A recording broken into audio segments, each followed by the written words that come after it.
Hello, hello. How are you doing today? I'm doing great. I'm doing great. So, thank you so much for joining us live. As you're watching, please say hi. Tell us where you are watching from. And if it's the replay, please don't forget to type replay in the comment section. My name is Iyore. I live in New York. I'm a working mom and I'm also a home business coach. I coach working moms on how to work a business from home so she doesn't have to live paycheck to paycheck anymore. So I'm super excited. Today is my maiden edition of Money Monday. Let's talk about your money. Do you ever think about your money? Do you feel comfortable talking about your money? You have to master your money to be able to multiply it. You need to learn how to manage your money.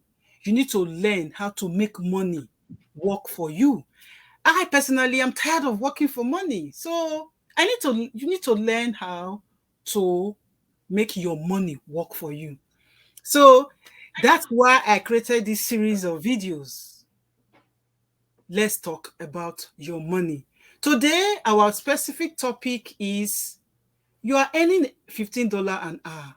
How do you save? How do you save from $15 an hour? How the hell do you save? Because you've got bills to pay. So I have with me my very good friend, Mr. Israel Yamu. He's based in Canada. He's a financial advisor. And disclaimer, we are not here to solicit. We are not here for anything. We're just here to educate you about your money. So just stay calm, just open your ears and listen to what we have to say. We are not here to solicit. We are here on education. We want to begin to educate you watching us right now about your money. So I hand it over to Mr. Israel Yamu. Please introduce yourself, then we go Yeah, to the. you already introduced me. Once again, my name is Israel Yamu. I'm in Canada. And she says I'm a financial advisor. Yes, I advise people. But I prefer to say I'm a financial educator because I want to educate families because I'm on a mission for no families left behind. And I mean, Africa Mama is doing a very great job, very concerned, very passionate about the working mom, right? But my scope goes beyond the working mom. Every family in every community needs to understand simple secret of the rich. Do you understand how your money works? That's what we call the wealth formula. Where do you put your money and the bad habits of the poor? I'm Okay, just so going to go. you don't get derailed because I know you're a guru. We are ready. So I earn $15 an hour. I'm a working mom. But I specifically like to talk about single working moms because the percentage of single working moms in the US is so high. Last December during the Christmas, I was in so many Facebook groups where we have single working moms, and they could not afford to buy presents for their children, and it broke my heart. Yeah, So this is that's exactly where I'm going to. so this is March. Before you know it is December. She earns $15 an hour. How does she begin to save? How? She has Yeah, to pay her rent. absolutely. Let's go straight. Like I said, the simple secret of the rich, right? One, you must learn how to pay yourself first. Whether you're earning $15 or even less or more, I've seen people that earn so much, but at the end of the day, they don't know what they do with their money. The first simple secret of the rich is to She pay earns. yourself first. How does she? Then, secondly, you must know tax efficient accounts. Do you put your fund in where you tax now, or tax later, or tax advantage? Then look at a simple analogy. I want to tell you the simple secret of the rich. If you earn $15 per hour and you are in a full-time job of 8 hours, I will just give a simple breakdown. Let's just make it very, very simple.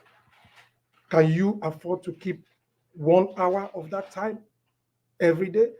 Just 1 hour, that's $15 on a day. In a week, that's $75 a week. In a month, that's $300 in a month. And if you understand to try to avoid bad habits, then you'll be able to do that. In 10 years, if you are saving on a rate return of investment of 1% using the traditional banking, the traditional financial institution, you just only make about $37,000.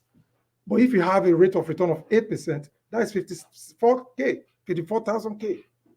Then what about if you have a double digit like 10%? That's 60K. Then look at it. Somebody that is going to save a long term, because money takes time to grow, right? If you do it for 30 years and you are using a 1% on the normal traditional financial institution, that is 108K.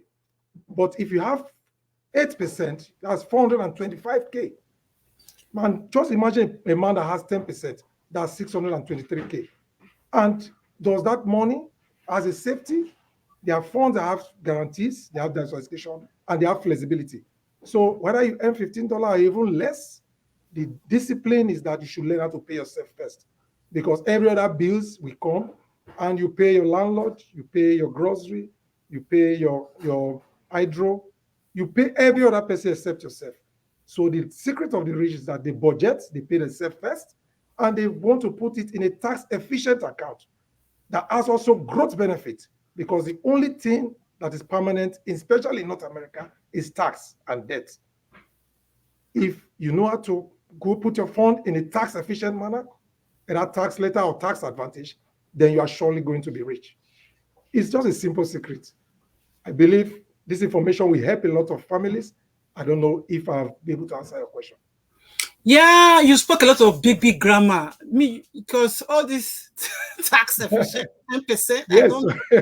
I do not understand what you're talking about. Yes. So I'm So just looking at I want to $15 break it down. for somebody that. Let's be realistic. I Yeah. want, because I prefer to live a realistic life. A single working mom, she earns $15 an hour. At the $15. end of the month, she's going to be coming home with approximately $2,000. Yes. So she will pay her rent. She'll pay her She'll pay her rent, she'll pay her internet, she'll pay her gas, she'll pay her light, she'll buy groceries, she'll buy the children's clothes. Is there anything left from that 2,000? Let's be Yes. realistic. That's what I'm saying. That's why I just emphasized it in between this plenty grammar. So let me just concentrate on that. If you can save 1 hour a day, that's $15 a day. And I believe most people, I mean, I've handled several transactions for people that have low income and they were able to do something over a long period of time. If you can give $15, just 1 hour, you must pay yourself. You have mentioned every other thing you mentioned there, you are paying somebody else except yourself. So the first thing you have to pay is yourself. If you can discipline yourself to do that, you surely be able to make $300 in a month. And because money takes time to grow, if you can discipline No, yourself, if you say $15 yes, and 1 hour, that's $15. okay, every day I should save Every day. $15 Yeah, every day. 1 hour, just 1 hour of the entire 8 hours you're working. Just keep 1 hour aside. That's $15. In 1 week, that's $75. In 1 month, that's $300. So it's a very simple thing. And Yeah, but if you it's take not, $300 from 2,000, that's yes.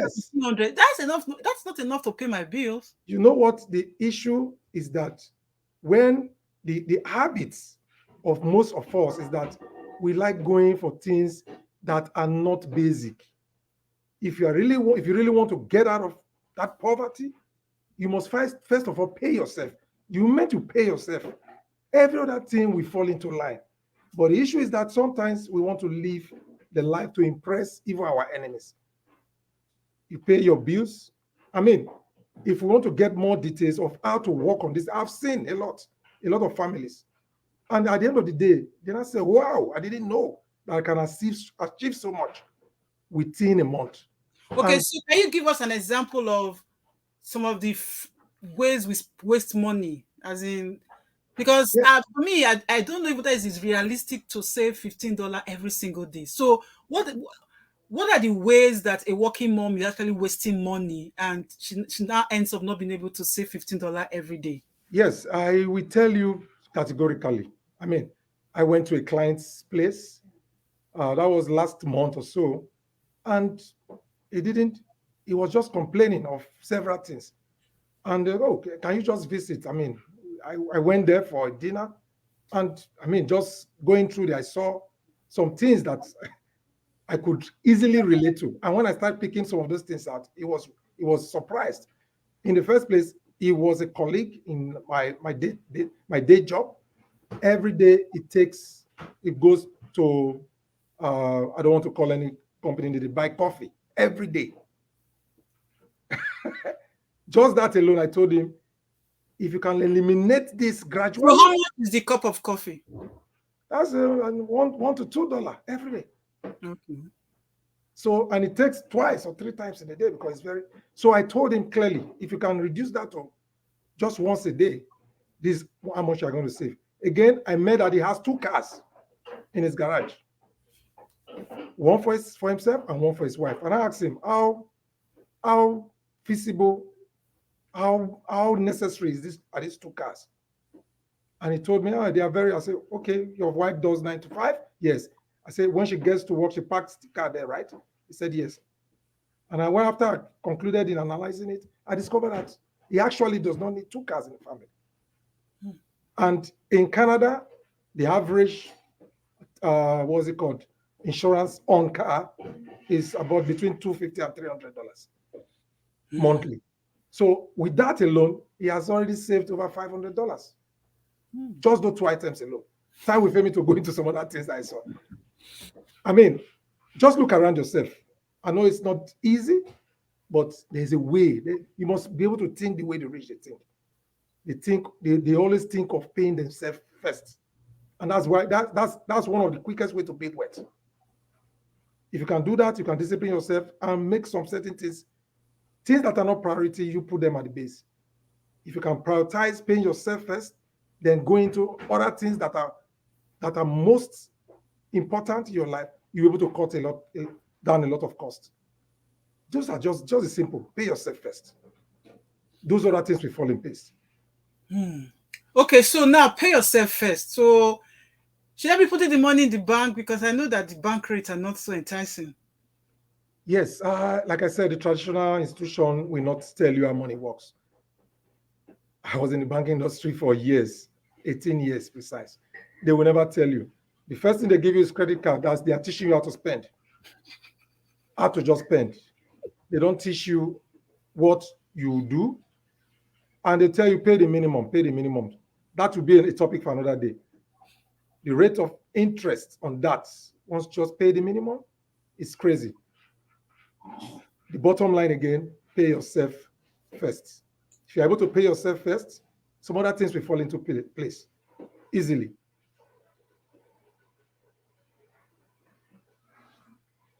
So what would you tell a working mom now? Okay, so she has disciplined herself. She's now able to save $15 every day.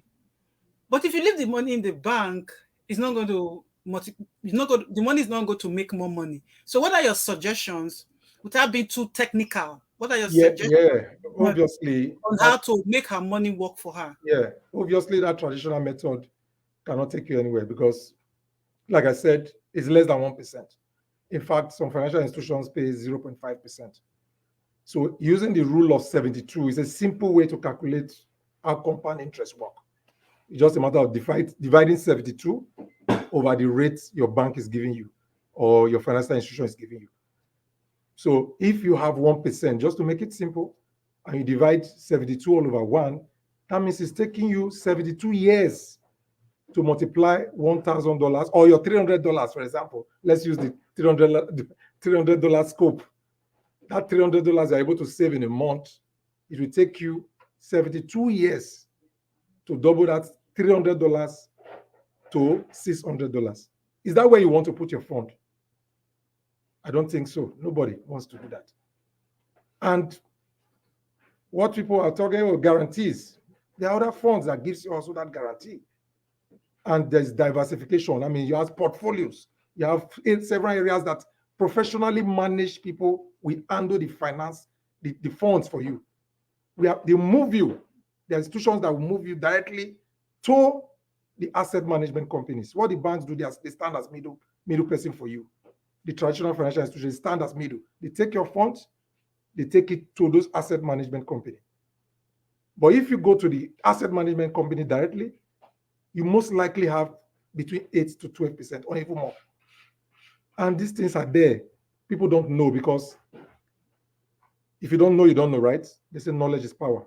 That's the essence of why you're doing this thing for working moms, to rescue them from this quagmire of financial illiteracy. It's not their fault. The environment did not give them the opportunity to do so. What they push to you is credit card, take more debt, take on more debt, take more debt.